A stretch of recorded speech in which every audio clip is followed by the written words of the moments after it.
Peyton Place.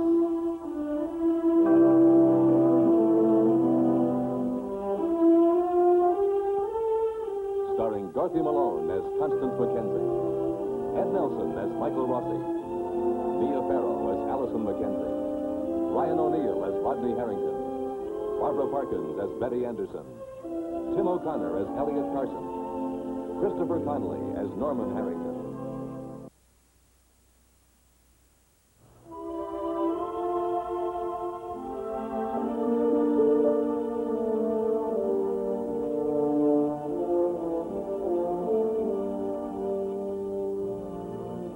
The tragic death of Ann Howard has overwhelmed the town of Peyton Place and triggered a chain reaction.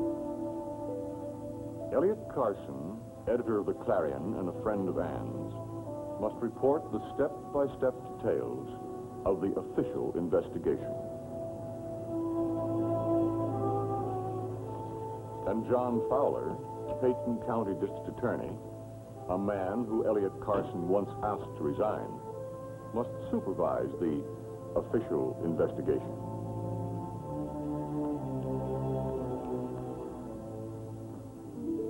For Michael Rossi, the truth surrounding Ann Howard's death must be known at all costs.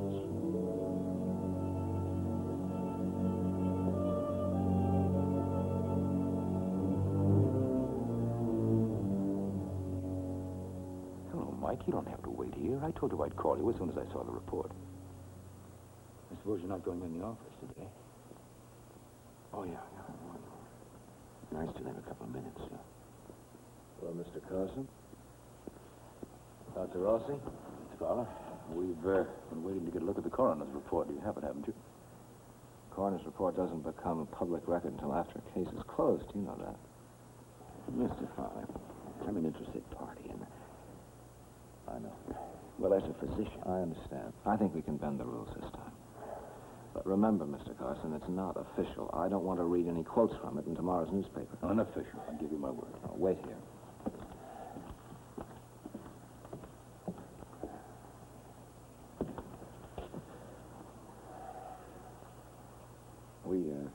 We were going to come down here next week, you know, for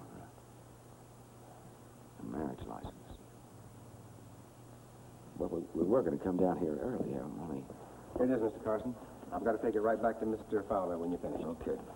Mike, listen. Are you sure you want to read this?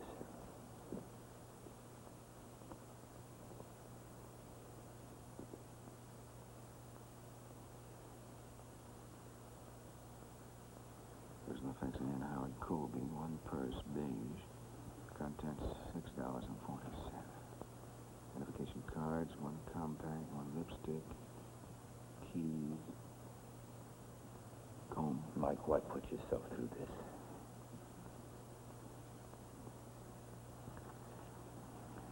Body of deceased appears to have fallen from a height of 35 feet. Toxology report negative for alcohol, positive for trace of tranquilizer. External findings, fractured skull, bruise on the forehead. Medical report.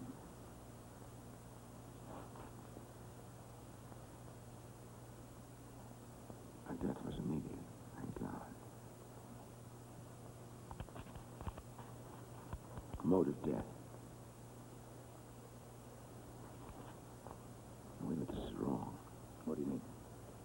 No, this is wrong. Officer? Got down here, cause of death undetermined. That means it could have been suicide or even accidental. Now, it wasn't an accident, and it wasn't... Look, I want to see Fowler. I'll ask him. Wait a minute, Mike. Well, this is wrong, Elliot. You know it's wrong. Ann was murdered. You're in no condition to talk to Fowler or anyone else about this. But this is wrong. I know it, Mike, and I agree with you. You've got people needing you tonight. They're waiting for you and counting on you. Take care of them. I'll talk to Fowler and find out what's going on. As soon as I do, I'll call you at the office. Trust me, Mike.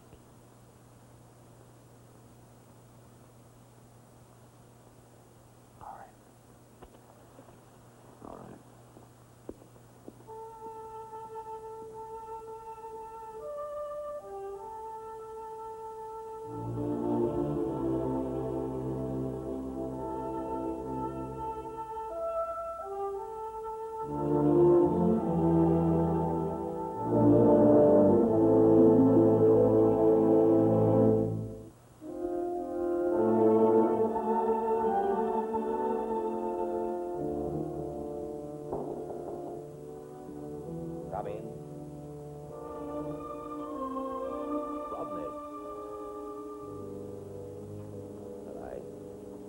you've come back to pick up your things.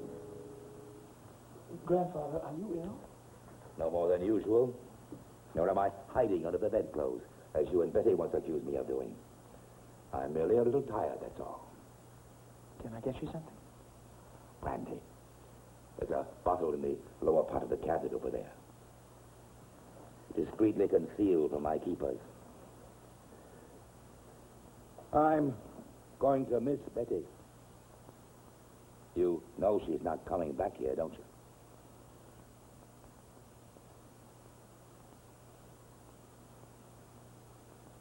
I'd hoped that you and Betty might find your way back together.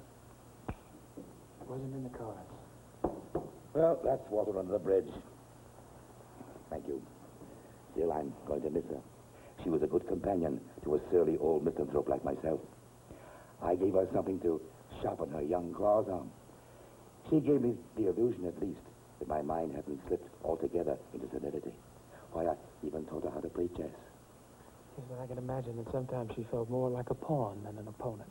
Huh? No, she was smart to leave his house, Grandfather. It's the best thing she could do for her marriage. Assuming that her marriage was the best thing Betty could do for Betty. She loves Stephen. Yes, I suppose she does. But I still don't look forward to the prospect. I get spoiled very quickly having young people around me. Never takes long for luxuries to become necessities. And now it's just you and Hannah. Just Hannah and I. Look, Grandfather, does she have to stay in this house with you? Why are you making this visit? I'm assuming it is a visit. I don't dare hope that you're taking me up on my offer. I just was worried about you, that's all. Oh? Because I don't live here anymore doesn't mean that I'm not concerned about you. Thank you, Rodney. Oh, Rodney. I know how you feel about my actions. You made it quite clear.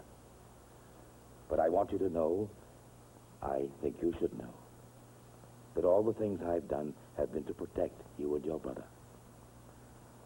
Ever since you were a little boy, I felt a special closeness to you.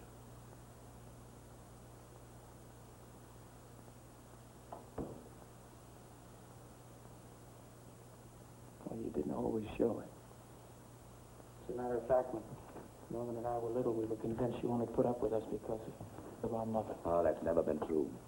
Rodney, I've never admitted this to anyone. Perhaps not even to myself. But your mother was a disappointment to me, in many ways. She was a very strong-headed girl.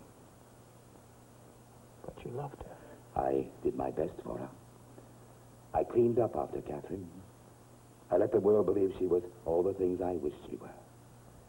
I knew your mother's flaws. I knew them all too well. But I loved her. Grandfather, I'm going to take you up on your offer. I'm coming back here to live. Out of pity? No, not out of pity. Because I want to. And because I don't want you alone in this house with Hannah Cord. Why? Oh, Grandfather, does she have to stay here? I mean, can't you pension off housekeepers? Decisions are so easy to make when you're young. There are obligations. One can't dismiss Mrs. Cord as a mere housekeeper. You can't pension off a moral obligation. Do you understand that, Rodney? I suppose so. I accept your pity. You're doing what you think is right in staying here. So you see, you are a Peyton. We always try to make a principle out of necessity. Even if I wanted to, Rodney, I couldn't fire Mrs. Cord. It's too late.